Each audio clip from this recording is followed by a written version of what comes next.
Se você sente que se dá muito e ainda assim não é suficiente, se você se esforça, se adapta, se molda e mesmo assim sente um vazio que não preenche, talvez você tenha terceirizado o seu valor. Essa frase pode tocar fundo, mas é uma verdade que precisa ser encarada. Porque enquanto você tenta ser a versão ideal para os outros, aquela que não decepciona, que não cria conflito, que é sempre acessível, algo dentro de você começa a se perder. Aos poucos, você vai deixando de ser sujeito da própria história e passa a ser personagem de um roteiro que os outros escreveram. Quantas decisões você já tomou apenas para evitar frustração nos outros? Quantas vezes você disse tá tudo bem quando não estava? Quantas versões de você mesmo foram criadas só para caber em expectativas alheias? Existe um ciclo invisível, que vai drenando sua autonomia, enfraquecendo seus limites e esvaziando sua energia vital. Um ciclo onde o seu desconforto é sempre deixado para depois, onde agradar vira prioridade e a sua vontade se torna detalhe. Essa é a dor de viver condicionado à aceitação dos outros. Essa é a dor silenciosa de quem aprendeu, muitas vezes desde cedo, que dizer não é arriscado, de quem associa a aprovação com segurança, de quem troca presença por performance, sem perceber. Mas hoje você pode quebrar esse ciclo, não com confrontos violentos, mas com clareza, com pequenas escolhas conscientes, com uma mudança sutil, mas definitiva na forma como você se posiciona. Hoje, você vai lembrar que o seu valor não depende da resposta do outro, que a sua verdade não precisa ser escondida para evitar conflito, e que recuperar o seu centro começa por parar de agradar todos. Vamos iniciar esse caminho com calma, com profundidade e com respeito por tudo que você já viveu. E mesmo que você não saiba exatamente como mudar tudo agora, você vai saber por onde começar. E isso já é um passo decisivo. Alguns comportamentos não gritam, mas gritam por dentro. Agradar demais é um deles. À primeira vista, parece apenas gentileza, empatia, leveza, mas por trás desse padrão constante de colocar os outros em primeiro lugar, há algo mais profundo e quase imperceptível: o medo da rejeição. Esse medo não nasce do acaso, ele é aprendido. Vem da infância, de ambientes onde amor e aprovação estavam sempre condicionados. Onde a criança percebeu, mesmo sem entender, que ser aceita significava ser útil, dócil, adaptável. Foi assim que muitos aprenderam a sobreviver emocionalmente, se anulando um pouco, dia após dia. E o corpo lembra, o cérebro registra, principalmente o sistema límbico, a parte que processa emoções e memórias afetivas, que entra em alerta diante de qualquer possibilidade de rejeição. E quando isso acontece, ele ativa uma resposta automática: o agradamento.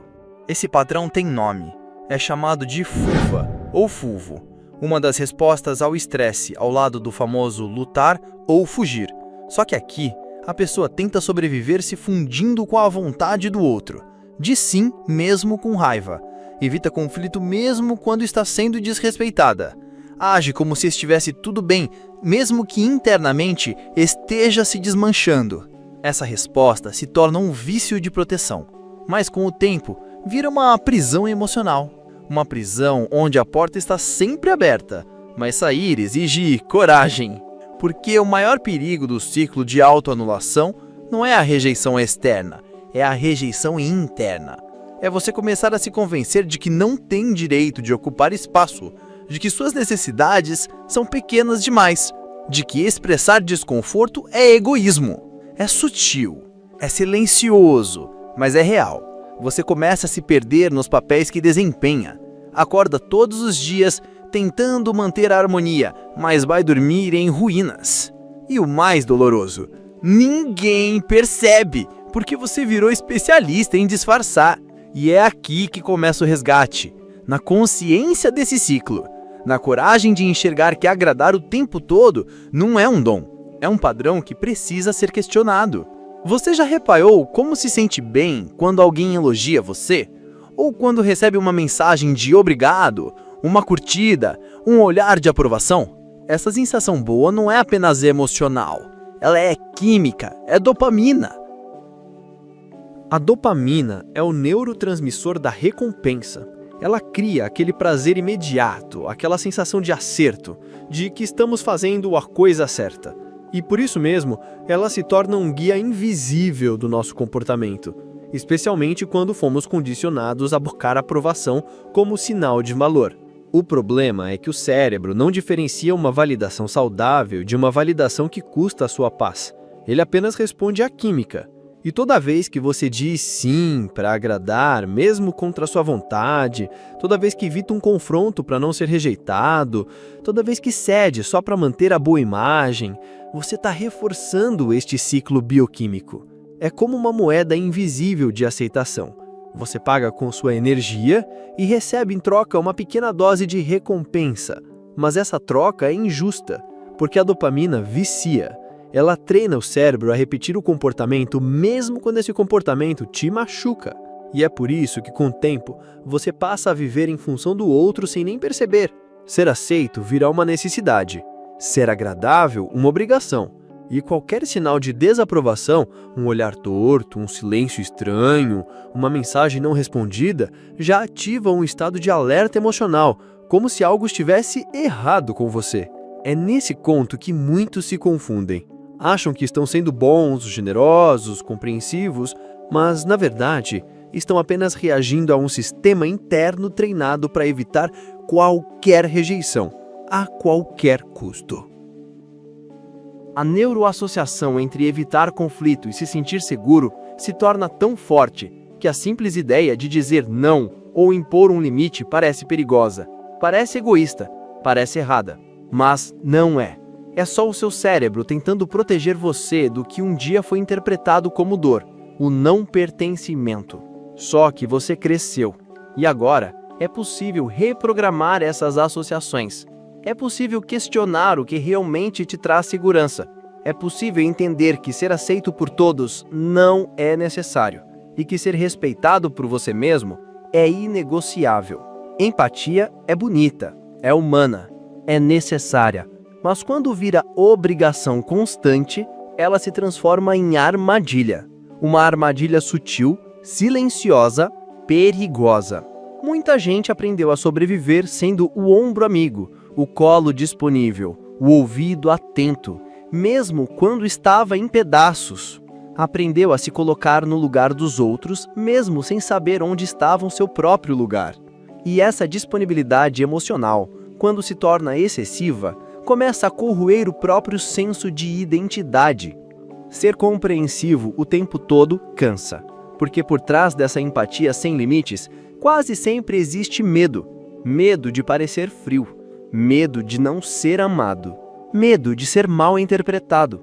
E é aí que surge a confusão entre bondade e submissão. Quando você começa a dizer sim para aliviar o outro, mas sacrifica a si mesmo no processo, quando sua ajuda vinha acompanhada de exaustão, ressentimento e silêncio engolido, quando sua empatia se transforma numa forma disfarçada de autossabotagem.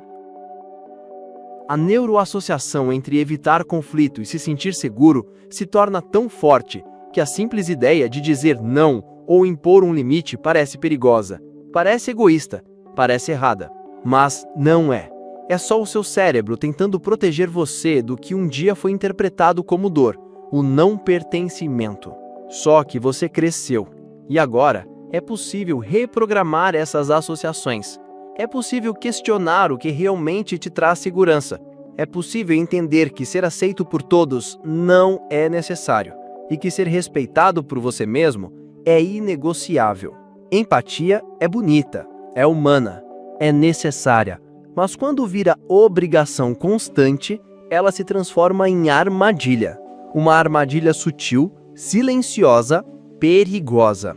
Muita gente aprendeu a sobreviver sendo o ombro amigo, o colo disponível, o ouvido atento, mesmo quando estava em pedaços. Aprendeu a se colocar no lugar dos outros, mesmo sem saber onde estava o seu próprio lugar.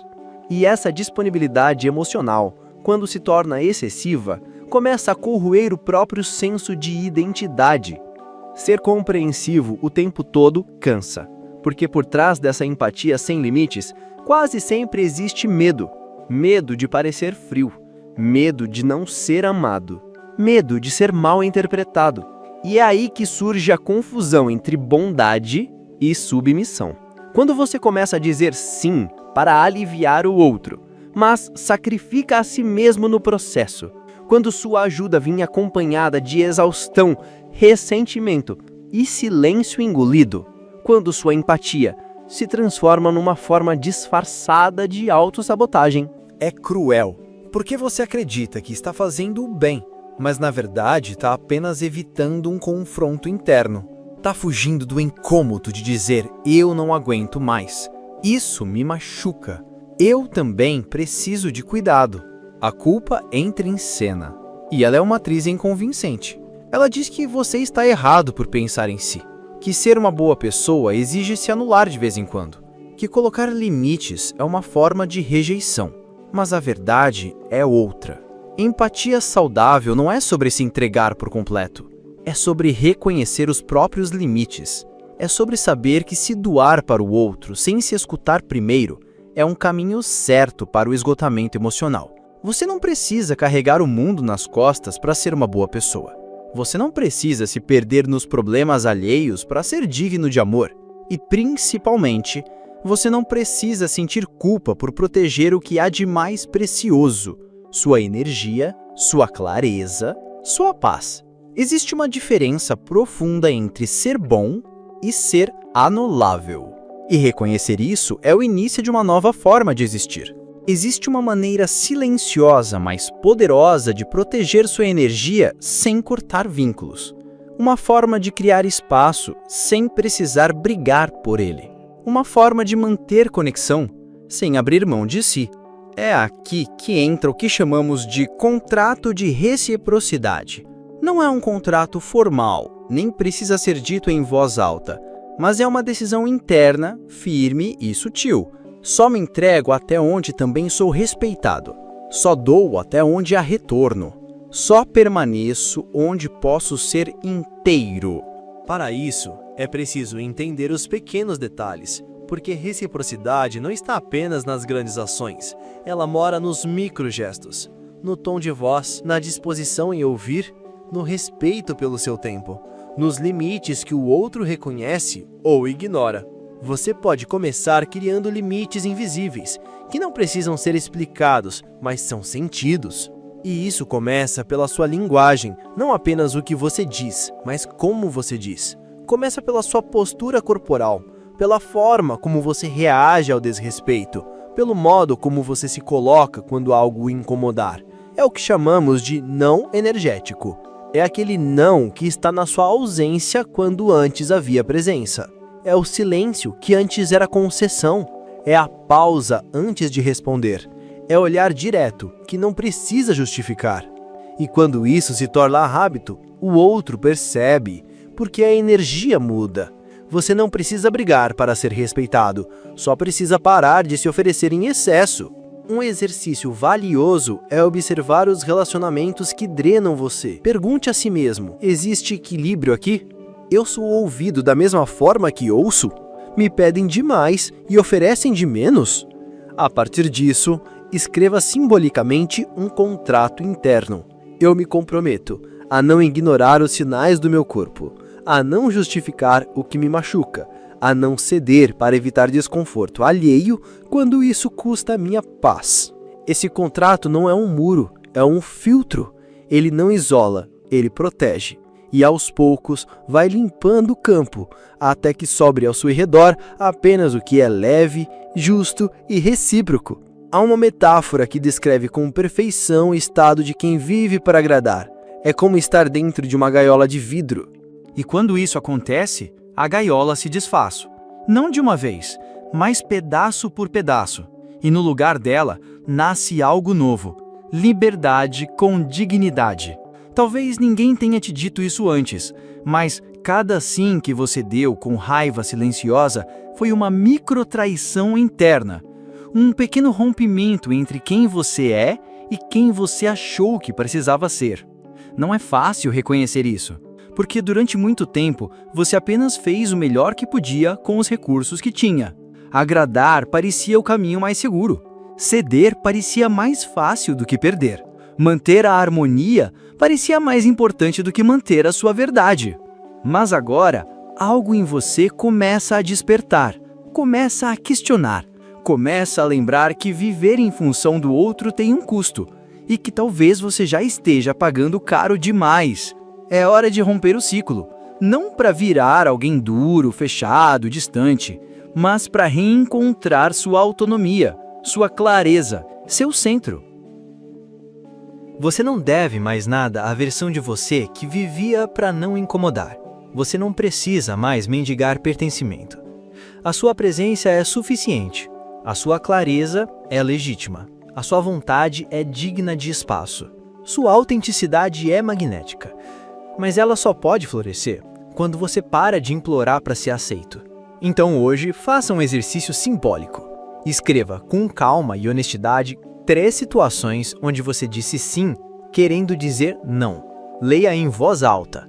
Sinta o peso de cada uma e depois escreva o que você realmente gostaria de ter dito. Não para consertar o passado, mas para treinar a sua voz para o presente. Você não vai agradar todo mundo, mas finalmente vai agradar a única pessoa que sempre mereceu ser ouvida: você mesmo.